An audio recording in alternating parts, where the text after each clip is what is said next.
Sign up to The Economist for in-depth curated expert analysis of world events and topics ranging from business and culture to science and technology. You'll get the weekly digital edition, online-only articles, curated newsletters on politics, the markets, science, culture and China, and full access to The Economist Podcast Plus. The Economist is independent journalism for independent thinking. Go to economist.com and get your first month free.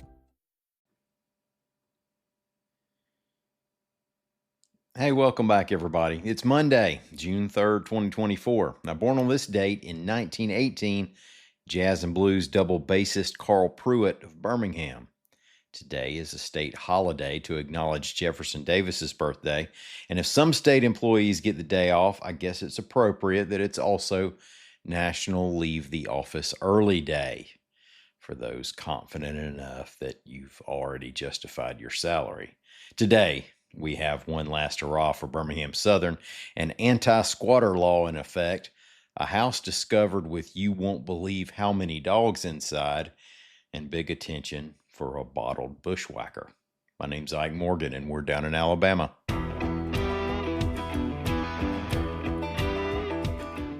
Birmingham-Southern's baseball season finally came to an end on Sunday, but it outlasted the existence of the school by 2 days. Now, this is going to go down as one of the coolest sports stories of the year. In Alabama, and really anywhere, a team that made a surprising run through the Division III playoffs just as the 160-year-old college closed up shop after years of financial mismanagement. You know, baseball famously is supposed to be a game you play on an even keel, trying to not get too high or too low. It's a long season that rewards patience and consistency. But tell that to a bunch of Panthers riding high all the way to the Division III College World Series. BSC dusted itself off after an early exit from the Southern Athletic Conference tournament to win 3 games as an underdog to win the regional tournament, then upset Denison twice in 2 games in the Super Regionals, then extend their stay at the World Series with a dramatic walk-off win over Randolph-Macon in an elimination game on Saturday. Meanwhile, Topps, the card company, even announced it's printing a limited edition baseball card of these guys. But baseball, being a game of averages, ended for the Panthers on Sunday with, what else, a dramatic 11-10 walk-off loss to Wisconsin Whitewater. Alabama's new law targeting house squatters is now in effect, reports AL.com's Margaret Cates.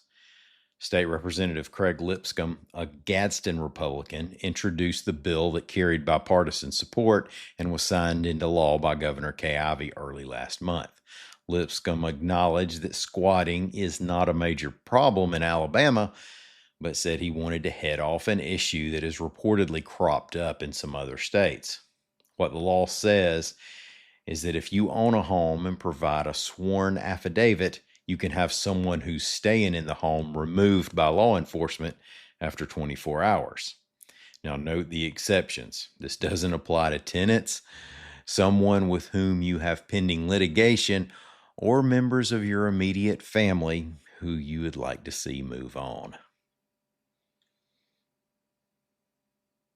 Gadsden police were rounding up people with failure to appear warrants when they came across one of those houses overrun by dogs, reports AL.com's Carol Robinson.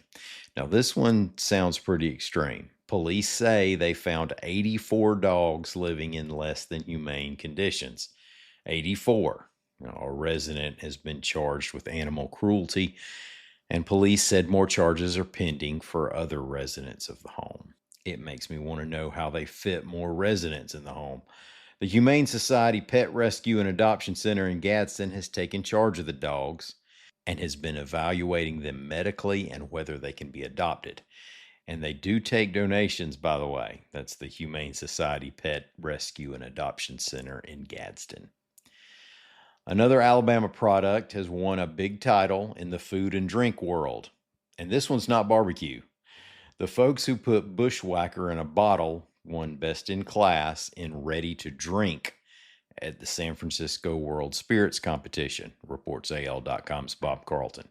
Now, for 4 years now, Michael Smith and Carter Eccles, who both grew up in Linden, Alabama, have been selling Bushwhacker Coconut Rum Cream, a bottled version of the popular Gulf Coast liqueur. It's been a hit. They started bottling during the pandemic, and by the end of 2020, they were in 300 stores.